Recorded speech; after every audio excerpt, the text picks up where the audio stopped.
शुक्रवार संतोषी माता व्रत कथा। जय संतोषी माँ। शुक्रवार के दिन माँ संतोषी का व्रत पूजन किया जाता है। इस पूजा के दौरान माता की आरती, पूजन तथा अंत में माता की कथा सुनी जाती है। आइए जानिए शुक्रवार के दिन की जाने वाली संतोषी माता व्रत कथा। एक बुढ़िया थी, उसके 7 बेटे थे। 6 कमाने वाले थे जबकि एक निकम्मा था। बुढ़िया 6 बेटों की रसोई बनाती, भोजन कराती, उनसे जो कुछ जुटन बचती वह 7वें को दे देती। एक दिन वह पत्नी से बोला, देखो मेरी माँ को मुझ पर कितना प्रेम है। वह बोली, क्यों नहीं, सबका झूठा जो तुमको खिलाती है। वह बोला, ऐसा नहीं हो सकता, मैं जब तक आंखों से न देख लूँ मान नहीं सकता। बहू हंसकर बोली, देख लोगे तब तो मानोगे। कुछ दिन बाद त्योहार आया। घर में 7 प्रकार के भोजन और चूरमे के लड्डू बने। वह जांचने को सिर दुखने का बहाना कर पतला वस्त्र सिर पर ओढ़े रसोई घर में सो गया। वह कपड़े में से दब सब देखता रहा। 6 भाई भोजन करने आए। उसने देखा माँ ने उनके लिए सुंदर आसन बिछा नाना प्रकार की रसोई परोसी और आग्रह करके उन्हें जमाया। वह देखता रहा। 6 भोजन करके उठे तब माँ ने उनकी झूठी थालियों में से लड्डुओं के टुकड़े ले उठाकर एक लड्डू बनाया। जूठन साफ कर बुढ़िया माँ ने उसे पुकारा, बेटा 6 भाई भोजन कर गए, अब तू ही बाकी है, उठ, तू कब खाएगा। वह कहने लगा, माँ मुझे भोजन नहीं करना, मैं अब परदेश जा रहा हूँ। माँ ने कहा, कल जाता हो तो आज चला जा। वह बोला, हाँ आज ही जा रहा हूँ। यह कहकर वह घर से निकल गया। 7वें बेटे का परदेश जाना। चलते समय पत्नी की याद आ गई। वह गौशाला में कंडे थाप रही थी। वहां जाकर बोला, हम जावे परदेश आवेंगे कुछ काल, तुम रहियो संतोष से धर्म अपना पाल। वह बोली, जाओ पिया, आनंद से हमारो सोच हटाए, राम भरोसे हम रहे, ईश्वर तुम्हें सहाय। 2 निशानी आपन देख धरु में धीर, सुधी मती हमारी बिसारियो रखियो मन गंभीर। वह बोला, मेरे पास तो कुछ नहीं, यह अंगूठी है सो ले और अपनी कुछ निशानी मुझे दे। वह बोली, मेरे पास क्या है, यह गोबर भरा हाथ है। यह कहकर उसकी पीठ पर गोबर के हाथ की थाप मार दी। वह चल दिया। चलते चलते दूर देश पहुंचा। परदेश में नौकरी। वहाँ एक साहूकार की दुकान थी। वहाँ जाकर कहने लगा, भाई मुझे नौकरी पर रख लो। साहूकार को जरूरत थी। बोला, रह जा। लड़के ने पूछा, तनख्वाह क्या दोगे। साहूकार ने कहा, काम देखकर दाम मिलेंगे। साहूकार की नौकरी मिली। वह सुबह 7 बजे से 10 बजे तक नौकरी बजाने लगा। कुछ दिनों में दुकान का सारा लेन देन, हिसाब किताब, ग्राहकों को माल बेचना, सारा काम करने लगा। साहूकार के 7-8 नौकर थे। वे सब चक्कर खाने लगे। यह तो बहुत ही सेठ ने भी काम देखा और 3 महीने में ही उसे आधे मुनाफे का हिस्सेदार बना लिया। वह कुछ वर्ष में ही नामी सेठ बन गया और मालिक सारा कारोबार उस पर छोड़कर चला गया। पति की अनुपस्थिति में सास का अत्याचार। इधर उसकी पत्नी को सास ससुर दुख देने लगे। सारी गृहस्थी का काम करा के उसे लकड़ी लेने जंगल में भेजते। इस बीच घर के आटे से जो भूसी निकलती उसकी रोटी बनाकर रख दी जाती और फूटे नारियल की नारेली में पानी। एक दिन वह लकड़ी लेने जा रही थी। रास्ते में बहुत सी स्त्रियां संतोषी माता का व्रत करती दिखाई दी। वहां खड़ी होकर कथा सुनने लगी और पूछा, बहनों तुम किस देवता का व्रत करती हो और उसके करने से क्या फल मिलता है। यदि तुम इस व्रत का विधान मुझे समझा कर कहोगे तो मैं तुम्हारा बड़ा एहसान मानूंगी। तब उनमें से एक स्त्री बोली, सुनो, यह संतोषी माता का व्रत है। इसके करने से निर्धनता दरिद्रता का नाश होता है और जो कुछ मन में कामना हो सब संतोषी माता की कृपा से पूरी होती है। तब उसने उससे व्रत की विधि पूछी। वह भक्तिनी स्त्री बोली, 1.25 आने का गुड़ चना लेना, इच्छा हो तो 5.25 आने का लेना या 1.25 रुपये का भी सहूलती के अनुसार लाना। बिना परेशानी और श्रद्धा व प्रेम से जितना भी बन पड़े सवाया लेना। प्रत्येक शुक्रवार को निराहार रहकर कथा सुनना। इसके बीच क्रम टूटे नहीं, लगातार नियम पालन करना। सुनने वाला कोई न मिले तो घी का दीपक जला उसके आगे जल के पात्र को सामने रखकर कथा कहना। जब कार्य सिद्ध न हो नियम का पालन करना और कार्य सिद्ध हो जाने पर व्रत का उद्यापन करना। 3 मास में माता फल पूरा करती है। यदि किसी के ग्रह खोटे भी हो तो भी माता वर्ष भर में कार्य सिद्ध करती है। फल सिद्ध होने पर उद्यापन करना चाहिए। बीच में नहीं, उद्यापन में 2.5 सेर आटे का खाजा तथा इसी परिमाण से खीर तथा चने का साग करना। 8 लड़कों को भोजन कराना।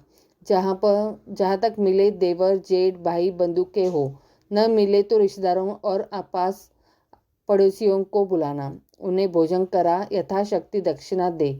माता का नियम पूरा करना। उस दिन घर में खटाई न खाना। यह सुन बुढ़िया के लड़के की बहू चल दी। व्रत का प्रण करना और माँ संतोषी का दर्शन देना।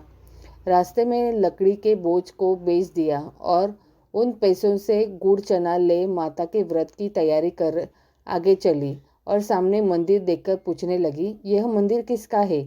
सब कहने लगे, संतोषी माता का मंदिर है। यह सुनकर माता के मंदिर में जाकर चरणों में लौटने लगी। दिन हो विनती करने लगी, माँ मैं निपट अज्ञानी हूँ, व्रत के कुछ भी नियम नहीं जानती, मैं दुखी हूँ। हे माता जगत जननी, मेरा दुख दूर कर, मैं तेरी शरण में हूँ। माता को दया आई। एक शुक्रवार बीता कि दूसरे को उसके पति का पत्र आया और तीसरे शुक्रवार को उसका भेजा हुआ पैसा आ पहुंचा। यह देख जेठ जेठानी मुंह सिकोड़ने लगे। लड़के ताने देने लगे। काकी के पास पत्र आने लगे, रुपया आने लगा। अब तो काकी की खातिर बढ़ेगी। बेचारी सरलता से कहती, भैया कागज आवे रुपया आवे, हम सबके लिए अच्छा है। ऐसा कहकर आंखों में आंसू भरकर संतोषी माता के मंदिर में मातेश्वरी के चरणों में गिरकर रोने लगी। माँ मैंने तुमसे पैसा कब मांगा है? मुझे पैसे से क्या काम है? मुझे तो अपने सुहाग से काम है। मैं तो अपने स्वामी के दर्शन मांगती हूँ। तब माता ने प्रसन्न होकर कहा, जा बेटी तेरा स्वामी आएगा। यह सुनकर खुशी से बावली होकर घर में जा काम करने लगी।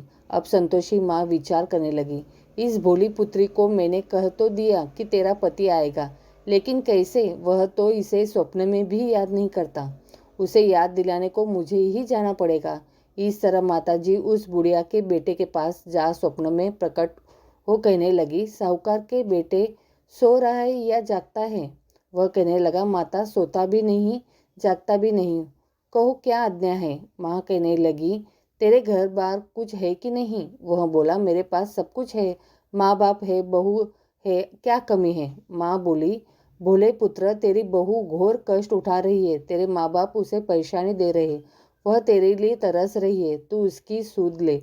वह बोला, माँ जी हाँ यह तो मालूम है, परंतु जाऊँ तो कैसे? परदेश की बात है, लेन देन का कोई हिसाब नहीं, कोई जाने का रास्ता नहीं आता, कैसा चला जाऊँ? माँ कहने लगी, मेरी बात मान, सवेरे नहा धोकर संतोषी माता का नाम ले, घी का दीपक जला, दंडवत कर, दुकान पर जा बैठ। देखते देखते सारा लेन देन चुक जाएगा, जमा का माल बिक जाएगा, सांझ होते होते धन का भारी ढेर लग जाएगा।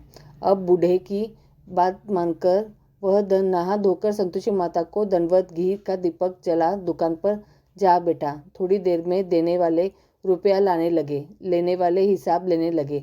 कोठे में भरे सामान के खरीदार नकद दाम दे सौदा करने लगे। शाम तक धन का भारी ढेर लग गया।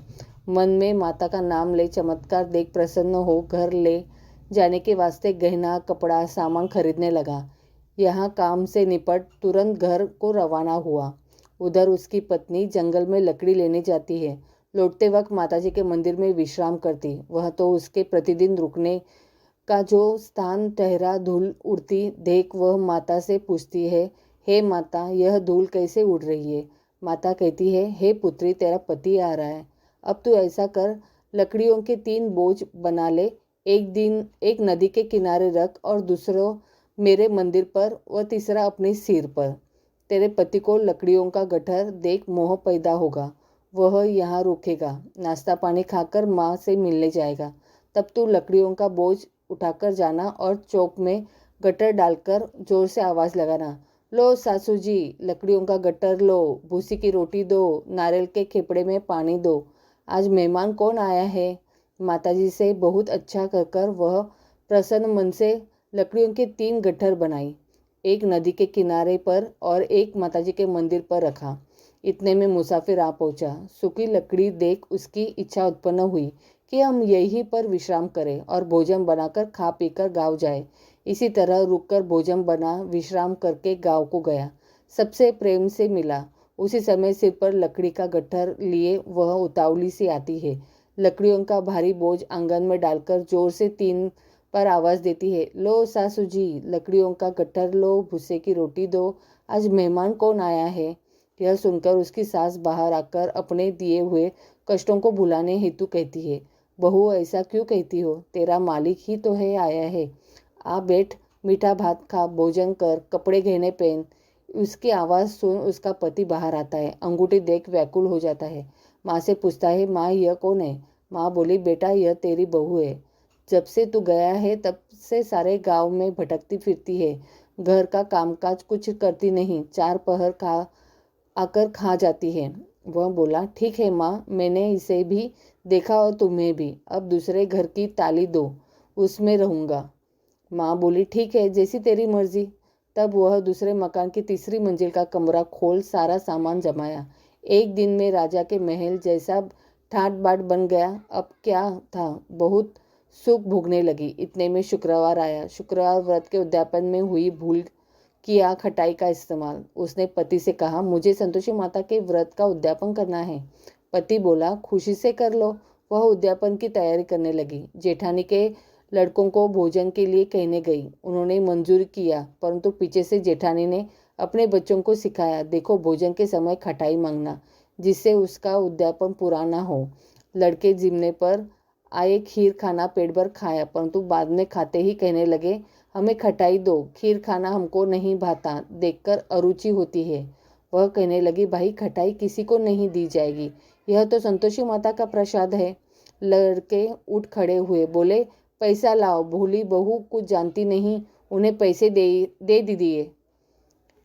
लड़के उसी समय हट करके इमली खटाई ले खाने लगे। यह देखकर बहू पर माताजी ने कोप किया। राजा के दूत उसके पति को पकड़कर ले गए। जेठ जेठानी मन माने वचन कहने लगे, लूट लूट कर धन इकट्ठा कर लाया है, अब सब मालूम पड़ जाएगा जब जेल की मार खाएगा। बहू से यह सहन नहीं हुआ। माँ संतोषी से माफ़ी मांगने लगी। रोती हुई माताजी के मंदिर गई। कहने लगी, हे माता, तुमने क्या किया। हंसा कर अब भक्तों को रुलाने लगी। माता बोली, बेटी तूने उद्यापन करके मेरा व्रत भंग किया है।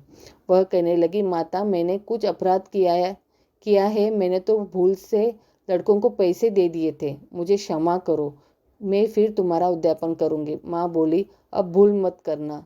वह कहती है, अब भूल नहीं होगी, अब बतलाओ वे कैसे आवेंगे। माँ बोली, जा पुत्री, तेरा पति तुझे रास्ते में आता मिलेगा। वह निकली, राह में पति आता मिला।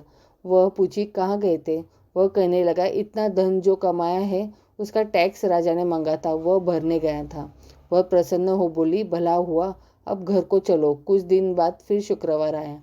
फिर किया व्रत का उद्यापन। वह बोली, मुझे फिर माता का उद्यापन करना है। पति ने कहा, करो। बहू फिर जेठ के लड़कों को भोजन को कहने लगी। जेठा ने 1-2 बातें सुनाई और सब लड़कों को सिखाने लगी। तुम सब लोग पहले ही खटाई मांगना। लड़के भोजन से पहले कहने लगे, हमें खीर नहीं खानी, हमारी जी बिगड़ता है, कुछ खटाई खाने को दो। वह बोली, खटाई किसी को नहीं मिलेगी, आना हो तो आओ। वह ब्राह्मण के लड़के लाकर भोजन कराने लगी। यथाशक्ति दक्षिणा की जगह एक एक फल उन्हें दे दिया। संतोषी माता प्रसन्न हुई। संतोषी माता का फल, माता की कृपा होते ही 9वें मास में उसके चंद्रमा के समान सुंदर पुत्र प्राप्त हुआ। पुत्र को पाकर प्रतिदिन माताजी के मंदिर को जाने लगी। माँ ने सोचा, यह रोज आती है, आज क्यों न उसके घर चलूं। यह विचार कर माता ने भयानक रूप बनाया। गुड़ चने से सना मुख, ऊपर सूंड के समान ओठ, उस पर मक्खियाँ भिन भिन कर रही थी। देहली पर पैर रखते ही उसकी सास चिल्लाई, देखो रे, कोई चुड़ैल डाकिन चली आ रही है, लड़कों इसे भगाओ, नहीं तो किसी को खा जाएगी। लड़के भगाने लगे, चिल्लाकर खिड़की बंद करने लगे। बहू रोशनदास में से देख रही थी। प्रसन्नता से पगली बंद चिल्लाने लगी, आज मेरी माता जी मेरे घर आई है, वह बच्चे को दूध पीने से हटाती है। इतने में सास का क्रोध फट पड़ा। वह बोली, क्या उतावली हुई है, बच्चे को पटक दिया। इतने में माँ के प्रताप से लड़के नजर आने लगे। वह बोली, माँ से जिसका व्रत करती हूँ यह संतोषी माता है। सबने माताजी के चरण पकड़ लिए और विनती करने लगे, हे माता, हम मूर्ख हैं, अज्ञानी हैं, तुम्हारे व्रत की विधि हम नहीं जानते। व्रत भंग कर हमने बड़ा अपराध किया है। जग माता, आप हमारा अपराध क्षमा करो। इस प्रकार माता प्रसन्न हुई। बहू को प्रसन्न हो जैसा फल दिया वैसा माता सबको दे। जो पढ़े उसका मनोरथ पूर्ण हो। बोलो संतोषी माता की जय।